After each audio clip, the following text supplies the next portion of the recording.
De acuerdo con la Constitución venezolana, para el año 2025 corresponden elecciones de alcaldes y gobernadores, además de parlamentarias. Ante el nuevo escenario electoral, Nicolás Maduro decidió nuevamente separar las elecciones de alcaldes y las de gobernadores, que en 2021 se hicieron de manera conjunta. ¿Está previsto que se den esas elecciones como pretenden algunos, incluyendo al gobierno, el partido de gobierno y algunos partidos de dirigentes supuestamente opositores? Vamos a consultar este tema con la politóloga Ana Milagros Parra. Ana Milagros, muy buenos días. Muchas gracias por atendernos en la mañana de hoy. Muchas gracias por la invitación y más para hablar de este tema que creo que hay que hablarlo más fuerte y hacer ahínco en esto para no normalizar que después del 28 de julio el gobierno de Nicolás Maduro no ganó las elecciones y fue Edmundo González el que ganó las elecciones. Y el gobierno de Nicolás Maduro se ha mantenido en el poder por medio de represión y violencia. Y esa es la única manera en la que se ha podido mantener en el poder y mantener a muchas personas a raya. Yo sé que las elecciones regionales están pautadas en la Constitución, pero si vamos a la Constitución en Venezuela, también se supone que debieron mostrar actas, mostrar pruebas de que ganaron las elecciones, y eso no está pasando, ¿no? Entonces, hay una agenda que se está impulsando desde el gobierno, como yo le digo, de pasar la página. Y no solo, y la está impulsando el gobierno, pero hay muchos actores de la sociedad civil y políticos que están jugando con esa narrativa. Incluso el día de hoy, el día de ayer, hay personas de partidos como Un Nuevo Tiempo, personas de partidos como Primero Justicia, hablando de que hay que ir al proceso de diálogo que el presidente de la Asamblea Nacional, Jorge Rodríguez, está abriendo, ¿no? Y no es un diálogo con las principales figuras opositoras como María Corina, sino diálogos con esos grupos de los partidos políticos, incluidos los partidos políticos que han sido judicializados, que uno le dice acá en Venezuela los alacranes, ¿no? Pero son partidos judicializados que no son opositores, ¿no? Sino son figuras que juegan a ser opositores para poder tener esa pantalla de que hay pluralidad en Venezuela. Entonces está esa agenda de vamos a ir a elecciones en 2025 para tener pedacitos de poder a esas personas en los partidos políticos con ese pensamiento de que se pueden hacer cambios regionales, aún así ellos no hayan reconocido una elección presidencial. ¿Cómo tú piensas en un proceso electoral regional cuando una elección presidencial no fue reconocida y no se siguieron los parámetros legales para poder hacerla, ¿no? Entonces hay que llamar la atención en esto. No se puede pasar la página 2028 del 28 de julio, no se puede ignorar, porque esto es otra cosa. En la narrativa de estos actores, que vuelvo a decir, está el partido, el PSUV, está el gobierno y hay bastantes personas de la sociedad civil, incluidas ONGs, que tratan de pasar la página y casualmente no mencionan violaciones de derechos humanos. Y creo que eso es muy importante, porque después del 28 de julio, Venezuela vivió un pico represivo que me atrevo a decir el más grande de nuestra historia republicana. Un pico represivo donde pasamos de alrededor de 300 presos políticos a más de 2.000, incluidos niños, personas menores de edad, que han sido, y seguimos denunciándolo, y desde la sociedad civil tiene que tener esa narrativa. No se puede pasar la página y recordar lo que pasó el 28 de julio, porque no solamente fue un candidato el que no se le reconoció, sino que está respetando la voluntad popular de millones de venezolanos que no votaron de nuevo por un solo candidato, sino por democracia y libertad en Venezuela. Entonces, esta agenda normalizadora también la está teniendo gobiernos aliados al chavismo, o vamos a decirle gobiernos tibios que dicen, bueno, mira, los problemas venezolanos los resuelven los tribunales venezolanos, sin mencionar que en Venezuela no hay Estado de Derecho. ¿Cómo tú vas a unas elecciones regionales con partidos judicializados, con personas que ya no creen en elecciones y con actores políticos que no tienen ningún tipo de legitimidad con las personas? Tú estás jugando al juego de la dictadura, estás jugando a normalizar violaciones de derechos humanos, estás siguiéndole la línea incluso a México, que dice, mira, yo no me meto acá porque los tribunales venezolanos son los que tienen que hacerlo. Incluso hasta el mismo Lula en Brasil, que tuvo unas posiciones un poco, a ver, presionando al gobierno de Nicolás Maduro, dijo, mira, ellos lo tienen que solucionar adentro.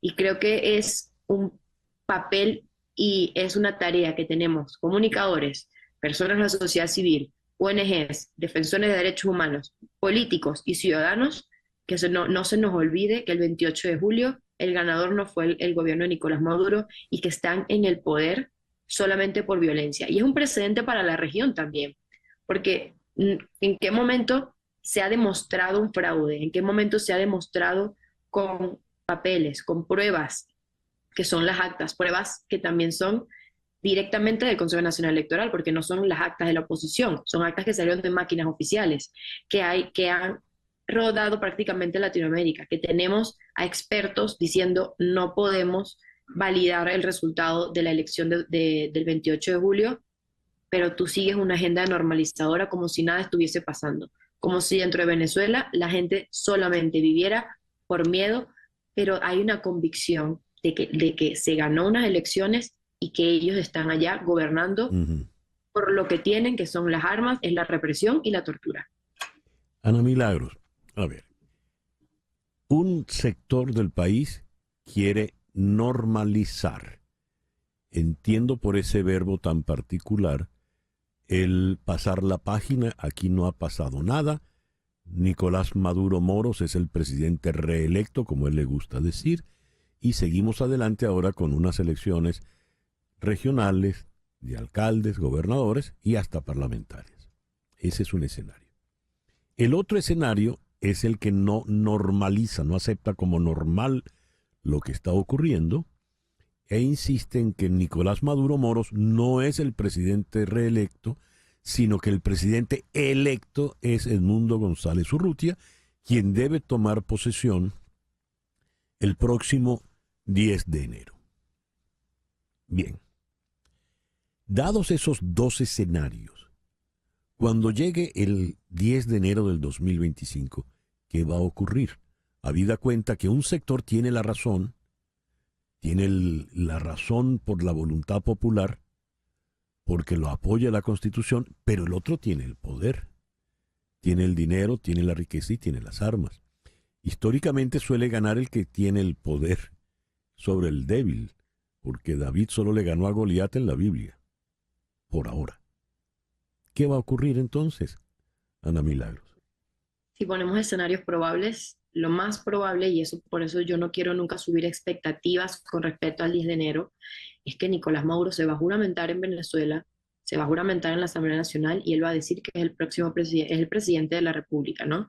Ujú. Hasta este momento, si yo supiese, la estrategia opositora la dijera, pero hay una interrogante de cómo se van a volver a reorganizar las fuerzas democráticas para enfrentar el próximo paso. Pero el 10 de enero no es una victoria para Nicolás Maduro y el 10 de enero no se termina una etapa. El 10 de enero empieza otra etapa que a mí me gusta llamarla de resistencia pacífica, de resistencia civil, y no es fácil organizar las fuerzas, no es fácil convencer a las personas que luchen en contra del miedo, y acá por eso es una tarea gigante que no se hace y no se cumple en el corto plazo, porque eso es otra cosa que tenemos los venezolanos muy dentro de nuestra cabeza y muy internalizado, que las cosas que se hacen nosotros luchamos, nosotros nos organizamos, los venezolanos se organizan y hay un pico donde el gobierno se destabiliza porque necesita volver a reorganizarse porque hay bastante presión interna. Después de eso baja, los ánimos bajan y vuelve la agenda normalizadora que es diálogo y elecciones regionales. Lo vimos en 2017 y lo hemos visto, es un ciclo, ¿no? El punto es que ahora el ciclo que se está cerrando y abriendo otro tiene un hito muy importante que son, y repito, son elecciones presidenciales que todo el mundo reconoce y no ha terminado de reconocer la victoria de Nicolás Maduro, ¿no? Entonces, en el corto plazo, Nicolás Maduro se va a juramentar. En el mediano y largo plazo es tarea de la sociedad civil reorganizarse y cuál va a ser la estrategia en contra del gobierno, porque hay una capital político que se capitalizó y se puede seguir capitalizando, que es el descontento de las personas y los millones de venezolanos que están afuera que pueden hacer presión, ¿no? Pero no es una estrategia como la que siempre hemos hecho. Hay que reivindicarnos, hay que también ser más creativos con respecto a la estrategia social porque hay estadísticas que dicen que cuando tú estás en un proceso de presión interna, es más efectiva la resistencia pacífica que la violenta. Y nosotros estamos acostumbrados a, si nosotros no protestamos en contra de las fuerzas de seguridad del Estado, entonces no estamos haciendo nada. El punto y es el reto tanto del liderazgo opositor como liderazgos locales, como de la ONG, es decirle a las personas que a pesar de que se sienta como una derrota el 10 de enero, es el inicio de otro proceso que no vamos a dejar pasar y que sí, no es en el corto plazo, pero hay una convicción dentro de la población venezolana y hay una convicción que se vio mucho el día de las elecciones, es que estamos dispuestos a organizarnos con un fin específico para lograr democracia y para lograr la libertad. Esto no es en un solo campo, no es la gente que está dentro que se tiene que organizar, tiene que ser afuera, como ya mencioné, comunicadores, hacer presión en los organismos de derechos humanos, porque esto es un bastión importante, porque las violaciones de derechos humanos en Venezuela no tienen precedentes, dentro incluso, Sí.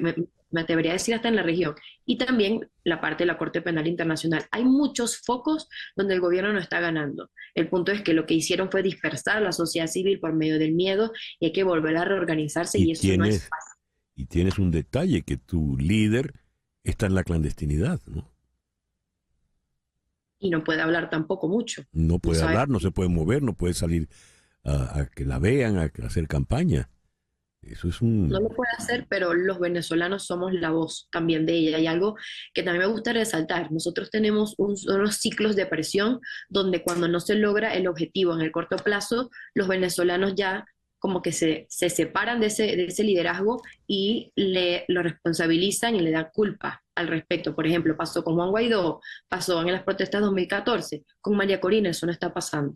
Con María Corina no hay una narrativa general venezolana en donde, bueno, ya no le creo a ella y empiezan a hablar mal de ella o a Mm, satanizarla. Todo lo contrario, es como, mira, ella está ahí, está resistiendo con nosotros y sí, vamos a esperar qué haga, qué hace. Y eso es algo muy importante también cuando hablamos, y a mí me gusta enmarcar todo esto en estrategia de resistencia civil o lucha no violenta. Eso no es una teoría que nosotros hemos estudiado, pero ha sido efectiva y para mí es lo que se tiene que aplicar en Venezuela porque le das el poder a la sociedad civil en una organización que no es de un día para otro, pero es un terreno donde el gobierno no tiene poder.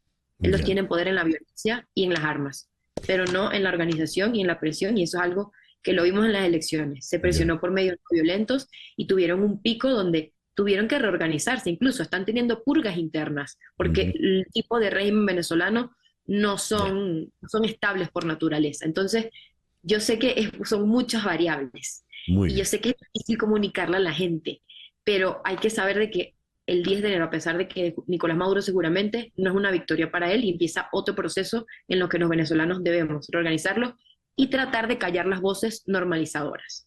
Ana Milagros, muchas gracias por atendernos en la mañana de hoy. Muchas gracias a ti, siempre a la orden. Ana Milagros Parra es politóloga venezolana. 10:40 de la mañana. Vamos al corte. Vamos al corte, me dice aquí la señora Laura, y ya regresamos con una sorpresa. Una pausa y regresamos con César Miguel Rondón en Conexión